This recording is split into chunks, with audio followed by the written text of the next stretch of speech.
பாரதி ஃபார்மஸ்ல இருந்து கால் வந்துச்சு. So patience மெடிசன்லாம் வந்திருக்கா, ஸோ ரிசீவ் பண்ணிக்கோங்க. ஆரம்பிச்சாச்சுல. அப்புறம் இன்னொன்று, ரூம் நம்பர் 6 பேஷண்ட் வந்து ஓடி ட்ரான்ஸ்ஃபர் பண்ணோம். ஸோ அதையும் ட்ரான்ஸ்ஃபர் பண்ணிடுங்க.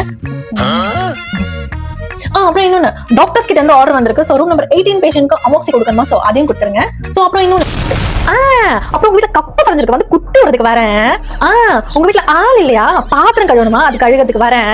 என்ன லுக்கு, உங்க கண்ணு முன்னாடி தானே ஓடுறோம் ஓடி ஆடுறோம், பாக்குறீங்கல்ல, அவ்வளவு பிஸியா இருக்குன்னு தெரியுதுல்ல, ஸ்டாஃப் ஷார்டேஜ் இருக்குன்னு தெரியும், அவ்வளவு பிஸின்னு தெரியும். அப்ப இருந்துமே ஒரு நர்ஸ் கிட்ட இவ்வளவு ஆர்டர் கொடுத்தா எப்படி முடிப்பாங்க? கோஆர்டினேஷன் சொல்றீங்களா, அது நர்சஸ்க்கு மட்டும் இல்ல, நர்ஸ் மேனேஜர்ஸ்க்கும் தான். டிபார்ட்மெண்ட்ல நாங்க பிஸியா இருந்தா சும்மா பாக்குறதுக்கு மட்டும் மேனேஜர்ஸ் கிடையாது, நீங்களும் வந்து எங்களுக்கு ஹெல்ப் பண்ணணும். ஃப்ளோர்ல நின்று எங்க கூட வேலை செய்யணும், சரிங்களா?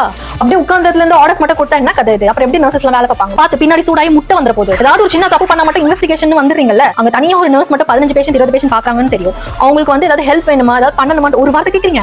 ஆர்டர்ஸ் மட்டும் உங்களுக்கு இவ்வளோ பெருசா கொடுக்குறீங்களா, என்ன கதை? புரியவே இல்லையே. ஃப்ளோர்ல நின்று ஒர்க் பண்றது எல்லாம் இந்த நர்சஸ்ங்க, ஆனா கிரெடிட்ஸ் எல்லாம் இந்த ஹெட் நர்ஸ்க்கு மேனேஜர்ஸ்க்கு போயிடும். அது எப்படினே தெரியல. எப்படி இருந்தா நர்சஸ் எல்லாம் ஸ்ட்ரெஸ் ஆகாம என்ன ஆவாங்க? அதனால தான் எல்லாரும் வேலையை விட்டு போறான். ஹலோ, என்ன? ஒண்ணும் இல்ல, வேற ஏதாச்சும் இருக்கா? நிறைய இருக்கு சொல்றதுக்கு, கனவா போச்சு. ஒண்ணும் இல்ல, நீங்க உட்காந்து தட்டிட்டே இருங்க, நான் போய் எல்லாம் பண்ணிட்டு வரேன்.